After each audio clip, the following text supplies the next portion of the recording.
warahmatullahi wabarakatuh. Perkenalkan, nama saya Iqbal Maulana Hasan. Saya Sri Wahyu Fitriani. Saya Lia Anissa Rohmawati.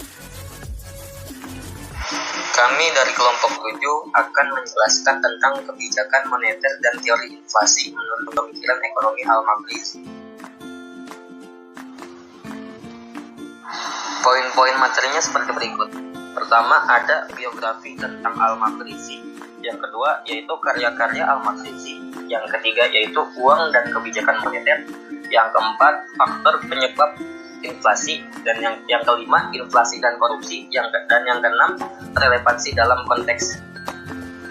Biografi Al-Maqrizi. Nama lengkap Al-Maqrizi adalah Taqiyuddin Abu Al-Abbas Ahmad bin Ali bin Abdul Qadir Al-Husaini. Beliau lahir di desa Barjuan, Kairo pada tahun 766 Hijriah atau 1364 sampai 1365 Masehi. Keluarganya berasal dari Makhoriza, sebuah desa yang terletak di kota Ba'labak. Al-Maqrizi tumbuh berdasarkan pendidikan mazhab Hanafi. Setelah kakeknya meninggal dunia pada tahun 786 Hijriah atau 1384 Masehi, Al-Maqrizi beralih ke mazhab Syafi'i.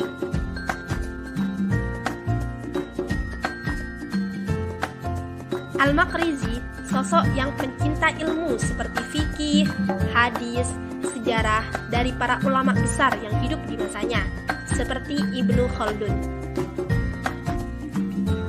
Ketika Al-Maqrizi berusia 22 tahun, beliau memulai kiprahnya sebagai pegawai di Din Al-Insya, semacam sekretariat negara.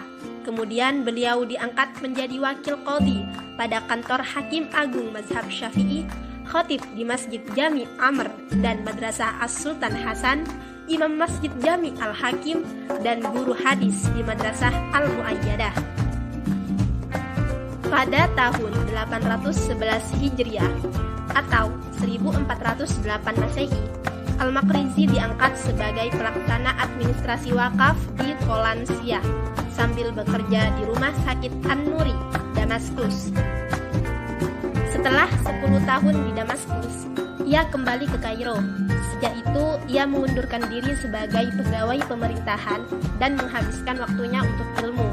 Pada tahun 834 Hijriah atau 1430 Masehi, ia bersama keluarganya menunaikan ibadah haji dan bermukim di Mekah selama beberapa waktu untuk menuntut ilmu serta mengajarkan hadis dan menulis sejarah. 5 tahun kemudian, Al-Maqrizi kembali ke kampung halamannya, Barjuan, Kairo. Di sini ia juga aktif mengajar dan menulis, terutama sejarah Islam, hingga terkenal sebagai seorang sejarawan besar pada abad ke-9 Hijriah. Al-Maqrizi meninggal dunia di Kairo pada tanggal 27 Ramadan 845 Hijriah atau bertepatan dengan tanggal 9 Februari 1442 Masehi. Karya-karya Imam Al-Maqrizi. Dalam semasa hidupnya, Al-Maqrizi sangat produktif menulis berbagai bidang ilmu, terutama sejarah Islam. Lebih dari 100 buah karya tulis telah dihasilkannya, baik berbentuk buku kecil maupun besar. Buku-buku kecilnya memiliki urgensi yang khas, serta menguraikan berbagai macam ilmu yang tidak terbatas pada tulisan sejarah. Asy-Syayyal mengelompokkan buku kecil tersebut menjadi 4 kategori. Yang pertama, buku yang membahas beberapa peristiwa sejarah Islam umum, seperti Kitab An-Niza wa At-Takhassum Fima Baina Bani Umayyah wa Bani Hashim. Yang kedua, buku yang berisi ringkasan sejarah beberapa penjuru dunia Islam yang belum terbahas oleh para sejarawan lainnya, seperti Kitab Al-Ilmam bi Akhbar Man bi Ab Al-Habasyah min Muluk Al-Islam. Yang ketiga, buku yang menguraikan tentang biografi singkat para raja, seperti Kitab Tarojim Muluk Al-Ghorb dan Kitab Az-Zahab Al-Masbuk Bizik Man Hajja min Al-Khulafa wa Al-Mulk. Yang keempat, buku yang mempelajari beberapa aspek ilmu murni atau sejarah beberapa aspek sosial dan ekonomi dunia Islam pada umumnya dan di Mesir pada khususnya, seperti kitab Syudzur al-Uqud fi Dzikr al-Nuqud, kitab Al-Akyal wa Al-Auzan Asy-Syar'iyyah, kitab Risalah fi An-Nuqud Islamiyah, dan kitab Ighatsah al-Ummah bi Kashf al-Ghummah. Sedangkan terhadap karya-karya Al-Maqrizi yang berbentuk buku besar, Asy-Syayyal membagi menjadi 3 kategori. Yang pertama, buku yang membahas tentang sejarah dunia, seperti kitab Al-Khabar an Al-Bashar. Kedua, buku yang menjelaskan sejarah Islam umum, seperti kitab Ad-Durar Al-Mudhi'ah fi Thariq Ad-Daulah Al-Islamiyah. Yang ketiga, buku yang menguraikan sejarah Mesir pada masa Islam, seperti kitab Al-Mawa'id wa Al-I'tibar bi-Dzikr Al-Khitab wa Al-Athar, kitab Itti'az Al-Hunafa bi-Dzikr Al-A'immah Al-Fatimiyyin Al-Khulafa, dan kitab As-Suluk li Ma'rifah Dual Al-Muluk. Terdapat beberapa cover buku karya-karya Al-Maqrizi. Di antaranya ada kitab An-Niza wa At-Takhasum fima baina Bani Umayyah wa Bani Hashim. Ada kitab Ighatsah al-Ummah bi Kashf al-Ghummah. Lalu ada kitab Al-Muwa'iz wa Al-I'tibar bi Dzikr Al-Khitab wa Al-Athar, dan terakhir ada kitab As-Suluk li Ma'rifah Dual Al-Mulk.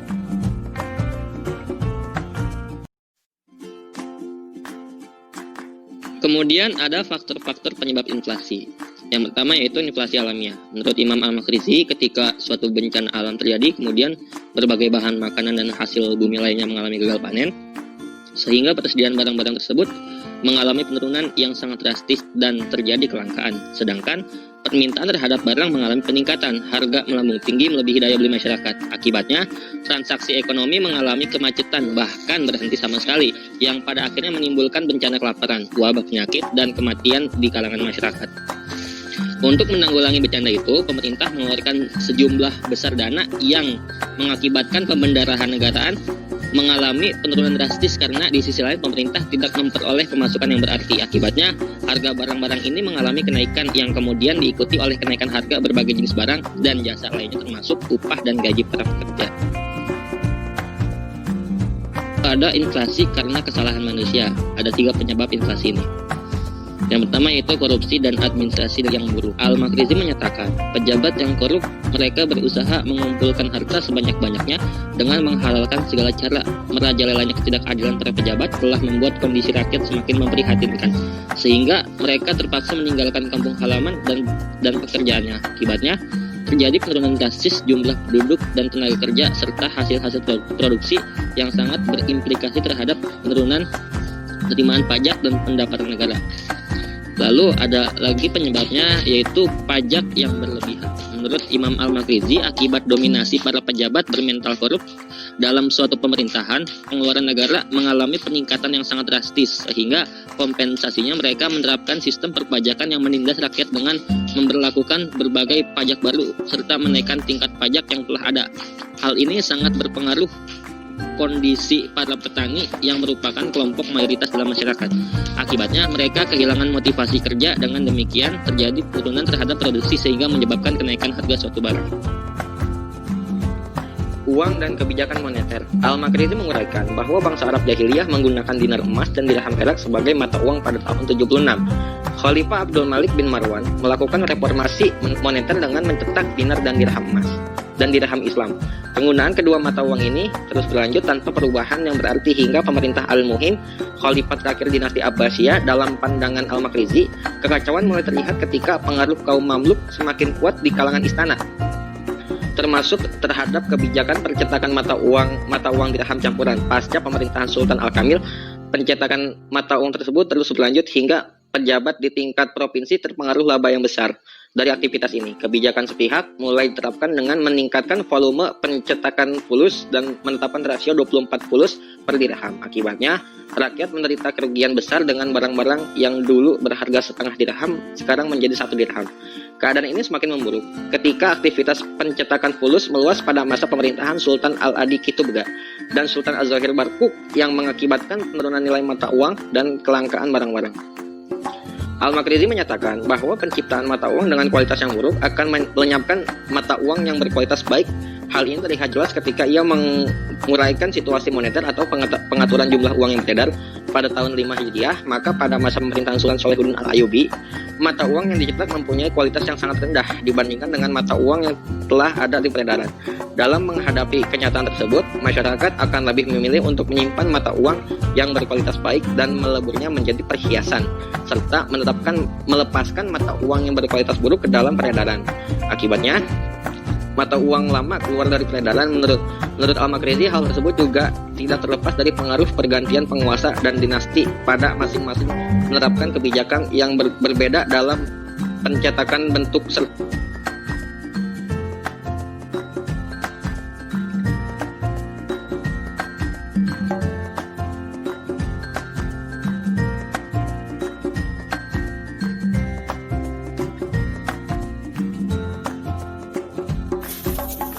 Selanjutnya, inflasi dan korupsi. Para pejabat yang bermental korup, mereka akan menyalahgunakan kekuasaannya untuk meraih kepentingan pribadi, baik untuk memenuhi kebutuhan finansial maupun keluarga atau demi kemewahan hidup. Akibatnya, akan terjadi penurunan drastis terhadap penerimaan dan pendapatan negara. Sebagai kompensasinya, mereka menerapkan sistem perpajakan tinggi dan menerapkan berbagai jenis pajak.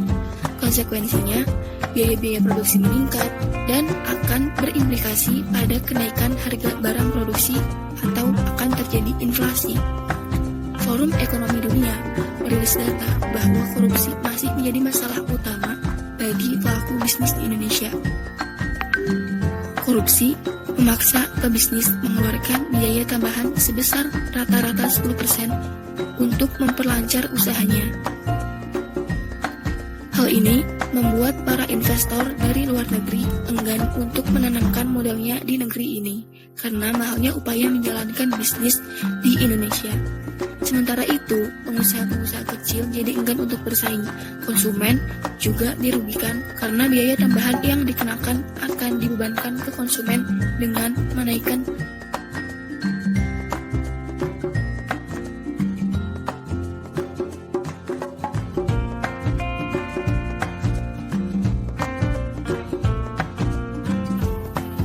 Kemudian, relevansi masalah inflasi dengan konteks ini. Dikaitkan dengan penyebab inflasi alamiah menurut Al-Makrizi, di Indonesia, wabah pandemi COVID-19 ini juga mengakibatkan terjadinya inflasi dan mencapai puncaknya di bulan Ramadan lalu, di mana permintaan terhadap barang makin melemah setelah pemerintah memberlakukan work from home atau WFH, yang kemudian berdampak pada turunnya permintaan yang diikuti dengan merosotnya suplai barang. Selain itu, dari pemberlakuan PSBB dan WFH ini oleh pemerintah menyebabkan banyak para pegawai merasakan pemutusan hubungan kerja atau PHK dan menjadikan daya beli masyarakat melemah karena menurunnya pendapatan masyarakat. Hal ini tidak hanya terjadi di Indonesia, melainkan juga di berbagai negara yang berdampak COVID-19 seperti negara Amerika, Jerman, Perancis, Italia, Korea Selatan, Jepang, Hong Kong, Singapura, dan Filipina. Pemerintah Indonesia kemudian melakukan penyaluran bantuan sosial atau bantuan langsung tunai BLT untuk kelompok yang membutuhkan guna menjaga daya beli masyarakat agar perekonomian Indonesia kembali pulih. Ketidakseimbangan antara kebutuhan yang meningkat yang tidak disertai barang yang cukup, sehingga seperti hukum supply dan demand, akibatnya harga barang mengalami kenaikan yang kemudian diikuti oleh kenaikan harga berbagai jenis barang dan jasa lainnya, termasuk upah dan gaji pekerja. Masalah ini berkorelasi dengan uraian Al-Makrizi tentang bencana kelaparan yang menimpa negara Mesir sejak masa Mesir kuno hingga masa pemerintahan Sultan Mamluk Bahri.